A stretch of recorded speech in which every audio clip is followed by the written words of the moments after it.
toi, mon âme. Voici l'aurore, sors du sommeil, éveille-toi. Éveille-toi, mon âme. Éveille-toi, mon âme. Après l'heure noire, renaît l'espoir. Éveille-toi. Il a souffert, il s'est livré, sacrifié là sur le bois.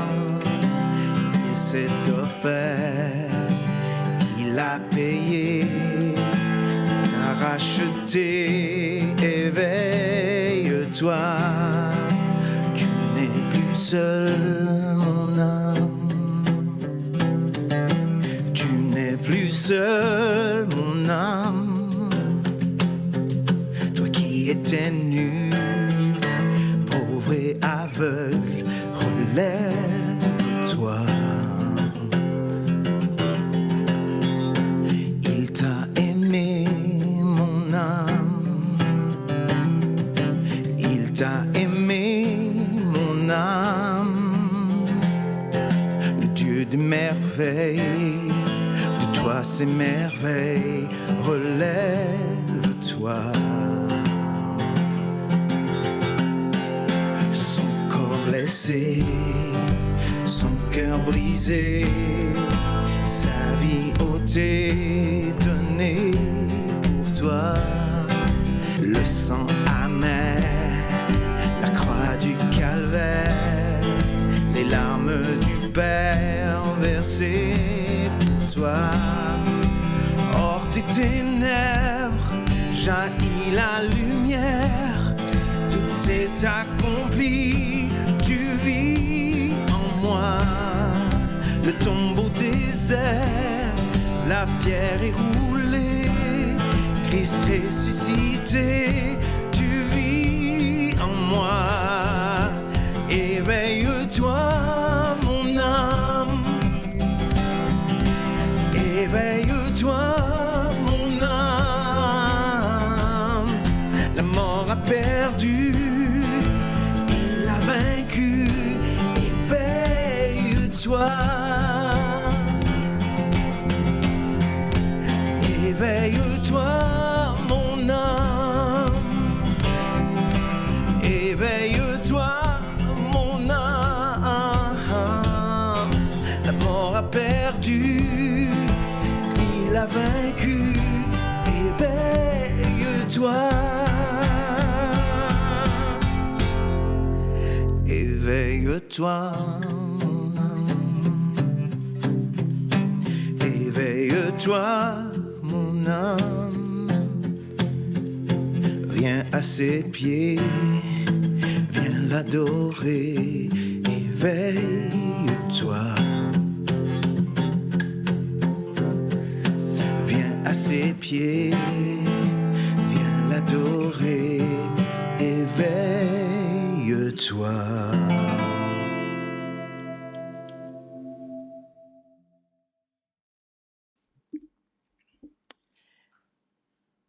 Seigneur de tout ou pas du tout?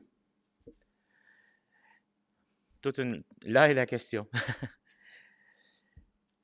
Probablement, la plupart d'entre vous avaient déjà vécu cette situation-là, un grand changement drastique dans vos vies, c'est-à-dire un emploi possible, par exemple, à l'extérieur, dans une nouvelle région, ou déménager justement dans une nouvelle région. Je vous regarde, puis déjà, j'en vois pas mal que ça vient d'un peu partout, donc ça vous est sûrement déjà arrivé. Des fois, il y a comme une fenêtre d'opportunité qui arrive, puis on se dit « Ah, c'est maintenant ou jamais. » On ne sait pas trop. Le choix, c'est souvent un choix quand même difficile. Mais après, souvent, on est heureux d'avoir fait ce choix difficile, puis on s'aperçoit que c'était le bon choix à faire. C'était la chose qui était à faire. Puis, c'est ça, la vie continue, puis tout ça. Puis c'est souvent la même chose, même au point de vue spirituel. Dieu, parfois, on est placé devant des situations, on doit saisir l'occasion qui se présente devant nous. Puis parfois, c'est quelque chose qui semble difficile, très difficile. Et sauf que des fois, dans le côté spirituel, on se dit, bof, pas si important que ça. Des fois, on sait que ça pourrait être difficile d'obéir tout de suite. Je vous donne quelques exemples qui ne sont pas nécessairement des exemples. Une relation à réparer. Puis là, on a l'opportunité qui se présente, puis on sait que réparer cette relation-là, ça va impliquer beaucoup de notre part, parce qu'on ne sait pas comment Claude va réagir. On se met dans une situation que on se sent vulnérable, mais on devrait le faire. Tu sais, on a cette situation-là. Ou encore, quand on s'aperçoit qu'on a une faiblesse dans notre caractère, puis qu'on doit travailler dessus. Et encore là, ce n'est pas des situations qui sont faciles. On a mieux pousser ça à plus tard, puis en espérant que ça change, que le temps va arranger les choses. Parfois, c'est aussi, on sait qu'il y a quelque chose qu'on met de l'avant, comme en priorité dans notre vie, puis c'est pas ça que Dieu voudrait. On devrait se consacrer plus à Dieu dans un domaine particulier dans notre vie, puis la situation, la décision est difficile à prendre. Mais en bout de ligne, on sait que lorsqu'on prend cette décision-là, ça va changer beaucoup de choses. Puis on va être content de l'avoir fait. Je ne dis pas que ça va être plus facile après. C'est comme déménager, apprendre une nouvelle langue, faire des choses comme ça. C'est pas facile. Mais lorsqu'on est dans des situations comme ça, on est content de l'avoir fait, malgré que ça continue à être difficile, puis qu'on doit continuer à avancer, puis tout ça. Lorsqu'on change de travail, bien, on change d'équipe. Des fois, ça peut être plaisant au début, mais à un moment donné, Lorsque Dieu nous parle, il désire qu'on lui réponde immédiatement, puis complètement, parce que le Seigneur se présente comme étant le Seigneur de tout. Et il veut être le Seigneur de nos vies. Mais s'il n'est pas le Seigneur de toute notre vie, il n'est pas le Seigneur du tout. D'où la question de ce matin. Et ce matin, on va regarder un texte qu'on retrouve dans Matthieu chapitre 19, les versets 16 à 30 qu'on va lire ensemble. On va voir deux différentes réactions face à l'appel de Jésus ou à l'appel de Dieu qui demande de le suivre. À faire de lui ton Seigneur, à faire de lui son Seigneur dans les deux situations. Puis on va voir en même temps ensemble qu'est-ce que ça implique pour nous. Mais juste avant, on va prier.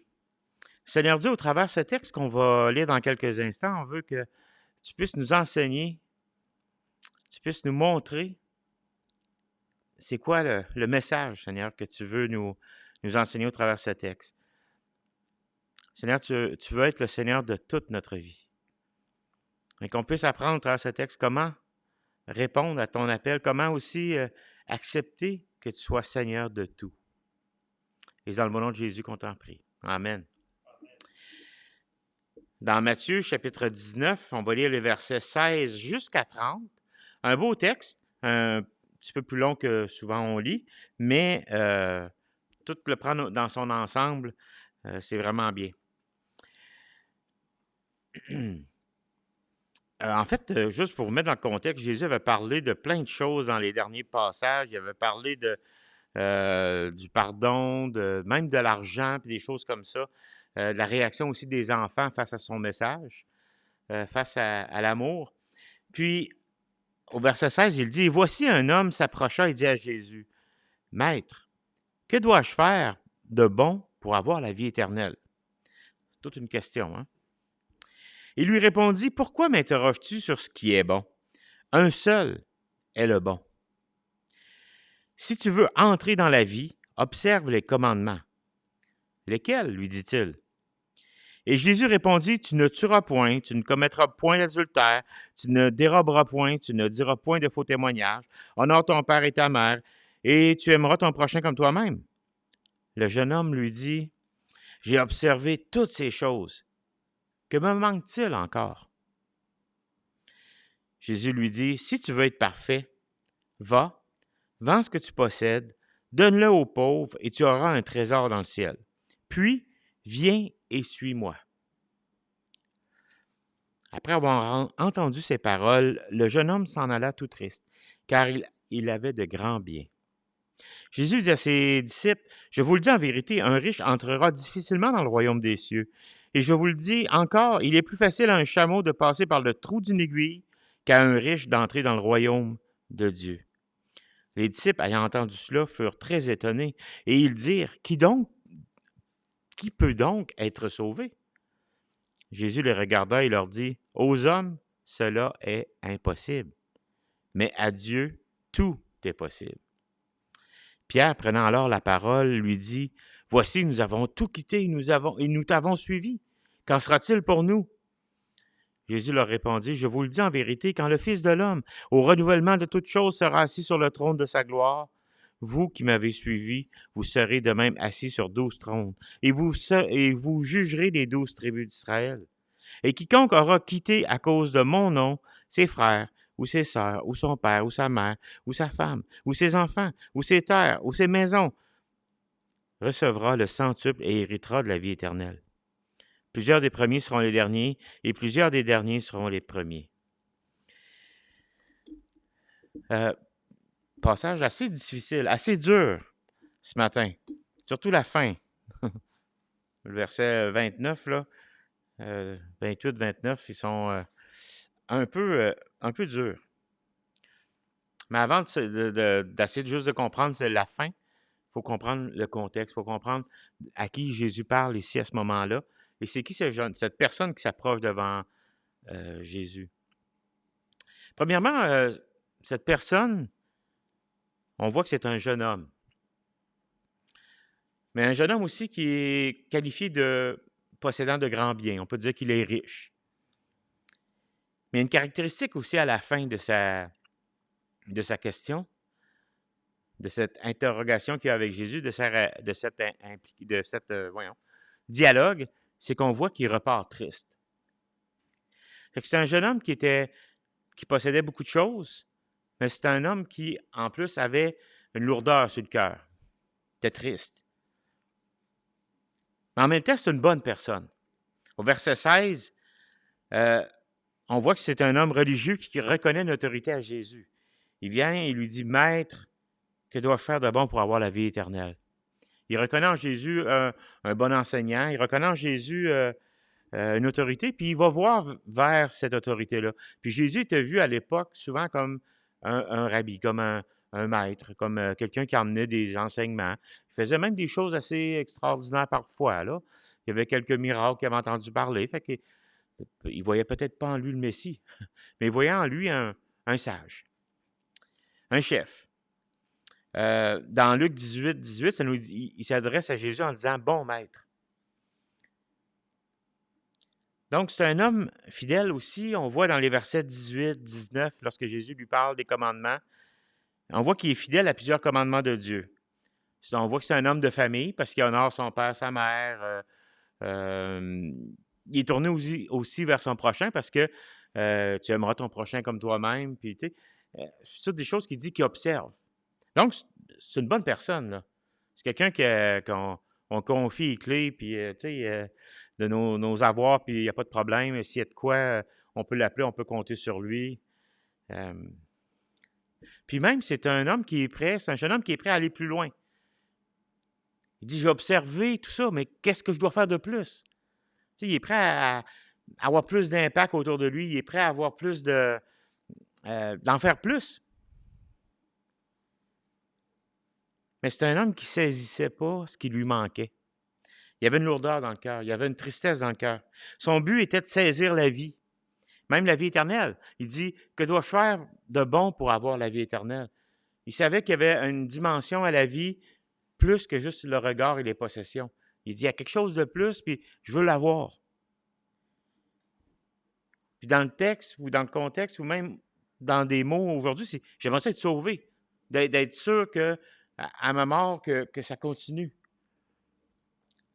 Il voulait participer à l'éternité avec Dieu. Il croyait en Dieu.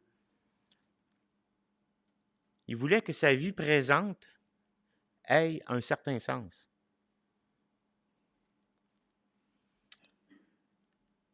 Mais au travers des versets 16 et 17, il y a des petits mots qui nous montrent qu'il était un peu dans l'erreur. Il dit, que dois-je faire de bon pour avoir la vie éternelle? Quand Jésus lui demande de regarder, d'obéir aux commandements, il dit, lesquels? Qu'est-ce que je dois faire de plus pour gagner mon ciel, pour acquérir la vie éternelle, pour avoir accès à tout ça? Il voulait en faire plus pour gagner, il voulait mériter cette vie éternelle. Mais quoi, il ne savait pas.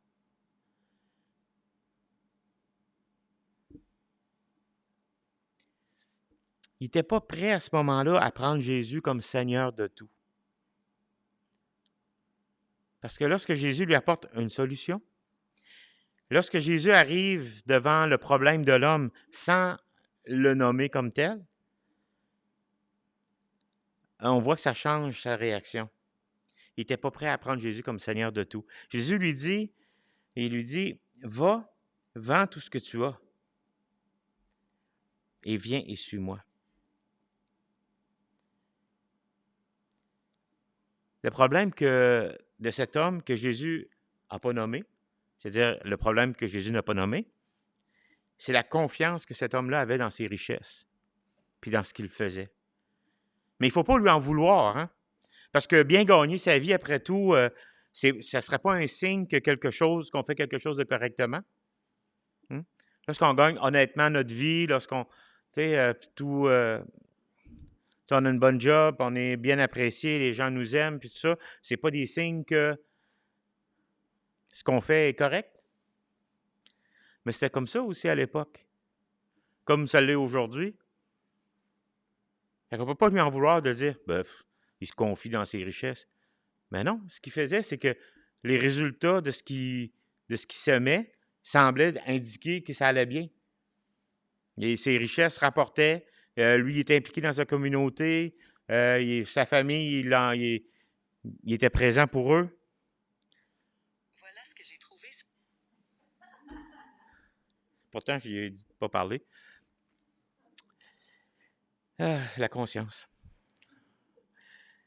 Mais le problème, c'est la confiance dans l'accumulation des richesses pour répondre à ses besoins et ses désirs. C'est la recherche de ses propres intérêts plutôt que les intérêts de Dieu. Le problème, c'était aussi de dépendre sur lui-même pour payer sa vie plutôt que de dépendre sur Dieu comme le Seigneur incontesté de sa vie. Et ça, la Bible appelle ça l'idolâtrie. C'est mettre autre chose à la place de Dieu. Les richesses de cet homme ou les possessions qu'il avait sont amorales. Ne sont pas mauvaises, autrement dit, puis ne sont pas bonnes non plus. Il n'y a pas de moralité entre deux marques de voiture. Enfin, presque. C'est sûr que ça dépend comment tu dépenses ton argent, mais ça c'est comment tu le fais et non pas ce que tu as. Donc, lui, il y avait des richesses. Ça ne nous dit pas comment elles ont été acquises, mais ça semble être un jeune homme honnête. Ça semble être un jeune homme qui les avait acquis d'une bonne façon. Soit qu'il n'avait hérité d'une partie, soit qu'ils avaient travaillé pour et qu'il le méritait, entre guillemets. Mais le problème, c'était pas ça. C'était pas ses richesses. C'est pas ce qu'il avait. C'est la confiance qu'il mettait dans cette accumulation de richesses pour répondre à ses besoins, ses désirs. C'est aussi tout ce qu'il essayait de faire pour dire que, en bout de ligne, je vais le mériter, ce ciel-là, ce salut-là. Qu'est-ce qui me manque là, de bon à faire de plus là, pour que je l'aie la vie? Il dépendait sur lui-même.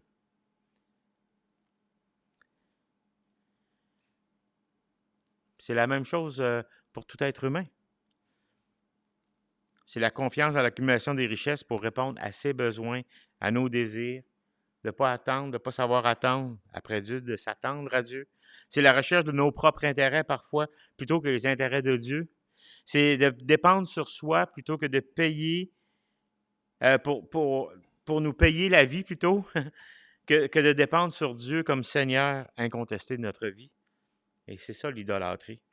L'idolâtrie, ce n'est pas de se mettre à genoux devant une idole. Oui, mais c'est pas ça. Notre idole n'est pas nécessairement en plâtre ou en bronze ou en quelques métaux précieux. Sauf si c'est. Ben, même pas à cette heure, c'est même plus des métaux, l'argent. Presque plus. C'est tout du papier. Puis même à ça, c'est du numérique dans un compte. Mais une personne insatisfaite demeure triste. Cet homme-là avait pas ce qu'il avait besoin. Parce que son péché, c'était pas d'être riche. Son péché, c'était de dépendre sur ses richesses. Puis le péché de cet homme-là n'est pas différent de celui d'aujourd'hui, de l'être humain d'aujourd'hui. Une personne insatisfaite va toujours demeurer triste. Puis je suis sûr en disant ça, il y a des choses qui vous viennent en tête. Vous aimeriez avoir ça, mais à cause que vous ne l'avez pas, ça vous travaille. Ça me travaille de ne pas avoir telle chose.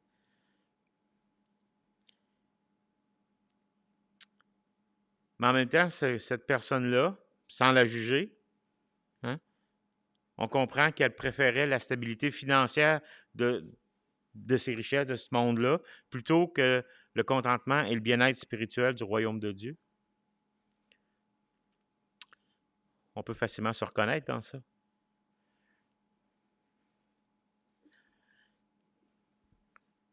La plupart d'entre nous vont attendre plus la paye ou le bonus ou le salaire de chaque semaine ou 2 semaines qu'on reçoit plutôt que la compassion de Dieu. Il n'est pas le seul à marcher tout triste dans ce monde-là. Pourtant, c'est une bonne personne. Pourtant, il était en moyen. Et c'est là que le Seigneur apporte une réponse. Et il clarifie sa position de Seigneur, premièrement. Au verset 17, Jésus lui dit, « Pourquoi m'interroges-tu sur ce qui est bon? Un seul est le bon. » Et dans Luc, si on lit le passage dans Luc 18, je crois, l'autre, il approche Jésus puis il dit « Bon maître ». Puis Jésus lui répond « Pourquoi tu m'appelles bon? Seul Dieu est bon. » Fait que Jésus, ce qu'il est en train de faire, de dire à ce moment-là, c'est que, OK, tu me parles comme étant un bon maître ou que je connais peut-être des secrets que tu ne connais pas ou des sagesses que tu ne connais pas, mais tu ne vois pas en moi le maître incontesté.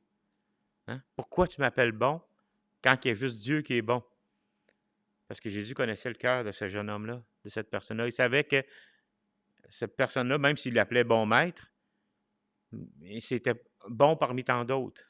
Ils n'ont pas le meilleur.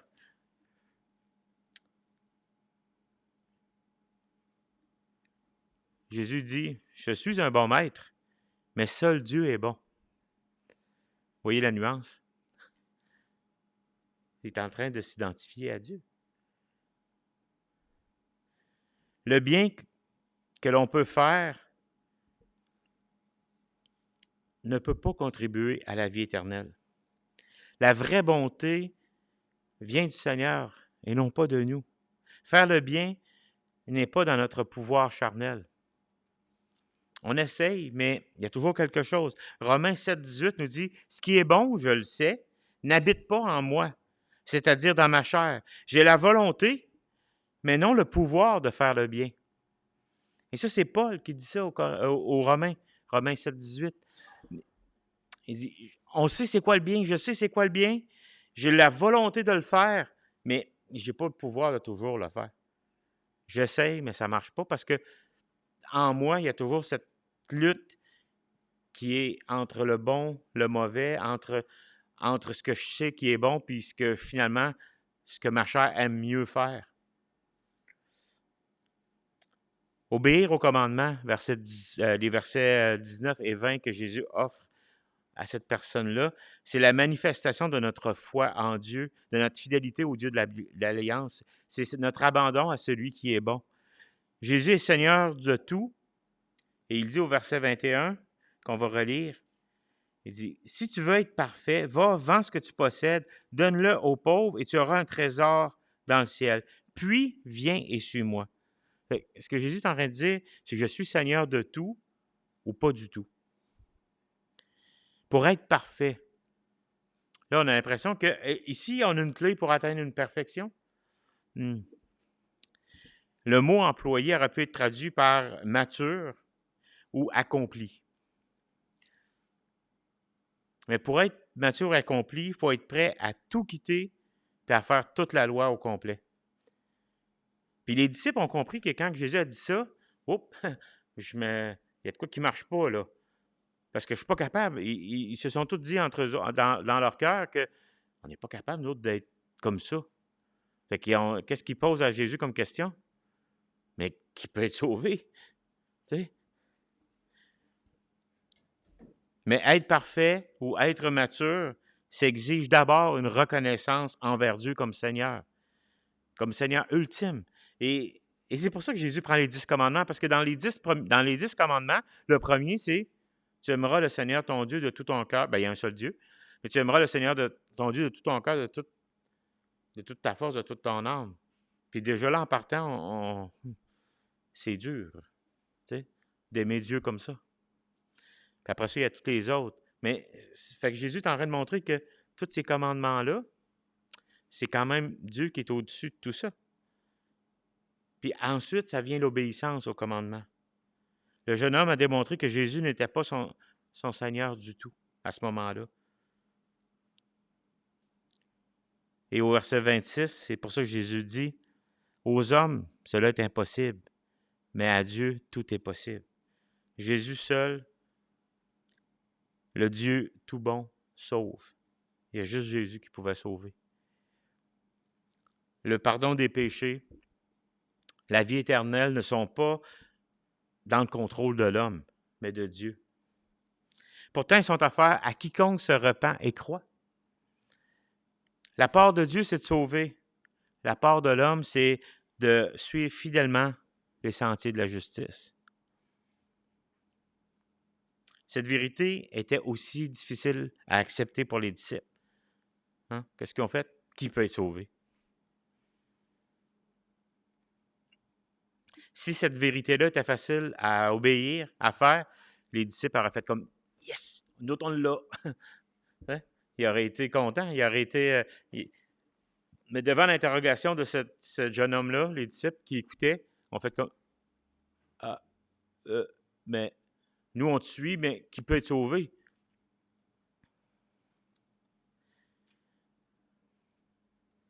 Et la plus belle réponse que Jésus pouvait donner, c'est celle-là. Aux hommes, c'est impossible. Mais à Dieu, tout est possible.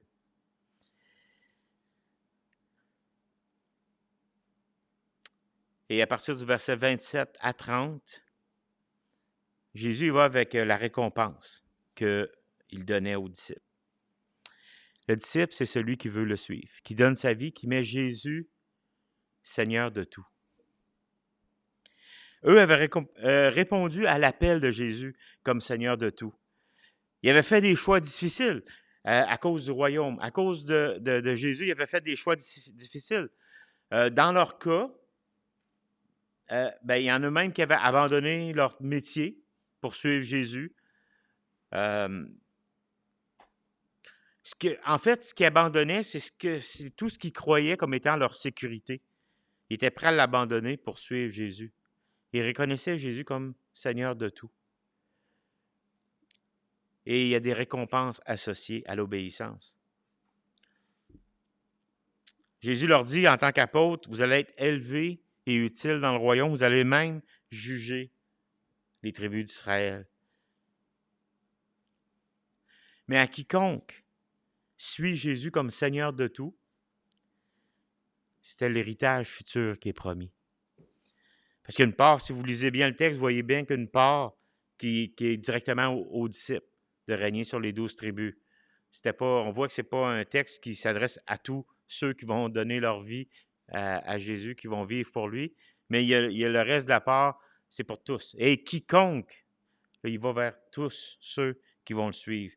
Et en fait, si vous avez une Bible entre les mains, vous pouvez tourner dans 1 Pierre, chapitre 1. 1 Pierre, chapitre 1. On pourrait voir un peu c'est qui ce quiconque, ou qu'est-ce qui est promis à quiconque croit, ou quiconque met Jésus comme Seigneur de tout.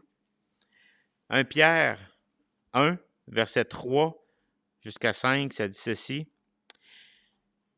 Béni soit Dieu, le Père de notre Seigneur Jésus-Christ, qui, selon sa grande miséricorde, nous a régénérés pour une espérance vivante par la résurrection des morts, par la résurrection de Jésus-Christ d'entre les morts, pour un héritage qui ne peut ni se corrompre, ni se souiller, ni flétrir. Il vous est réservé dans les cieux. À qui? À vous qui, par la puissance de Dieu, êtes gardés par la foi pour le salut prêt à être relevé dans les derniers temps. À tous ceux, par la foi, ont mis Seigneur Jésus comme étant Seigneur de tout.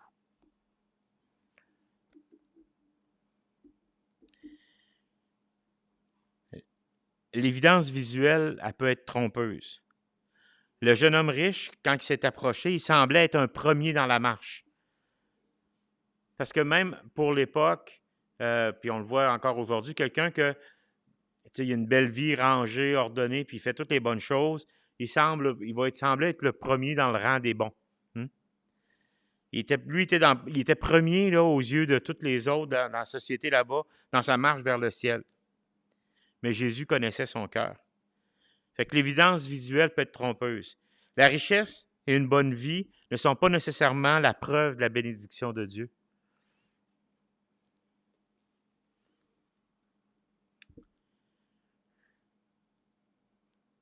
Mais de vivre pour Jésus, de donner son cœur à Jésus, de faire de Jésus le Seigneur de tout, ça fait toute une différence dans nos vies.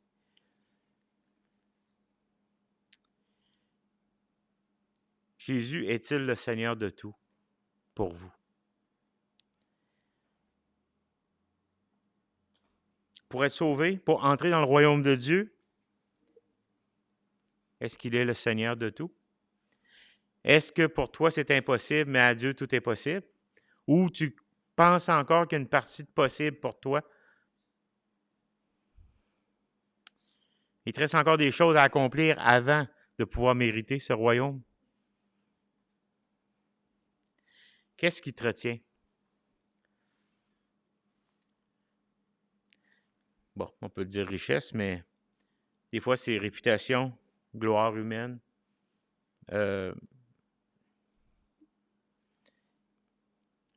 vais mettre 3 petits points. Le salut, c'est de tout quitter, c'est-à-dire la repentance, pour suivre Jésus, c'est-à-dire la foi.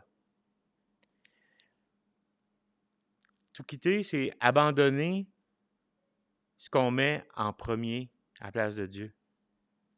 C'est pour ça que Jésus dit à la fin, il y en a qui vont, et quiconque aura tout quitté à cause de mon nom, que ce soit ses frères, sa sœur, il y en a, ça va être notre famille, en disant que ça va être ça l'essentiel, puis je veux être une bonne personne de famille.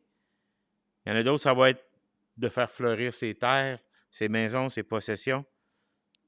Mais si tu es prêt à abandonner ça, Jésus ne te demande pas, en tant que père, d'abandonner tes enfants, puis de ne plus les nourrir, puis t'en aller, puis les laisser à l'abandon. C'est pas ça.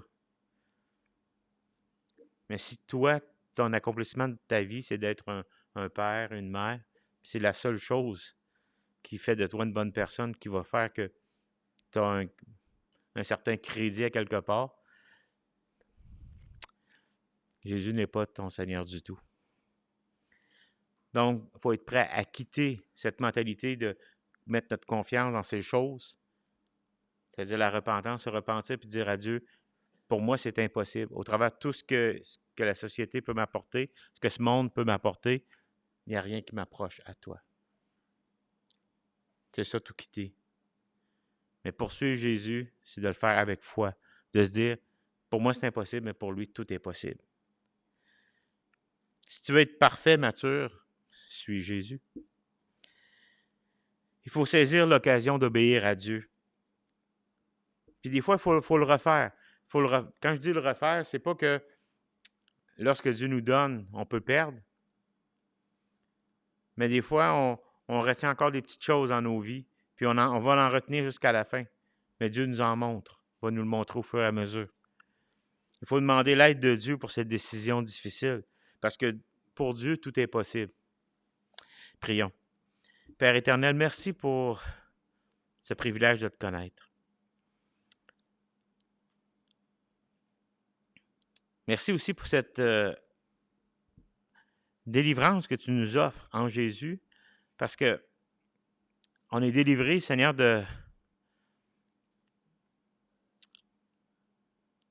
du corruptible.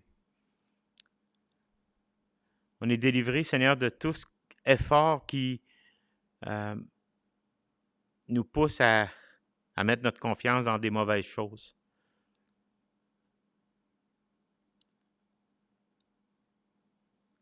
Merci qu'au travers de Jésus, maintenant, tout est possible. Merci que aujourd'hui, on peut marcher pour toi, vivre pour toi.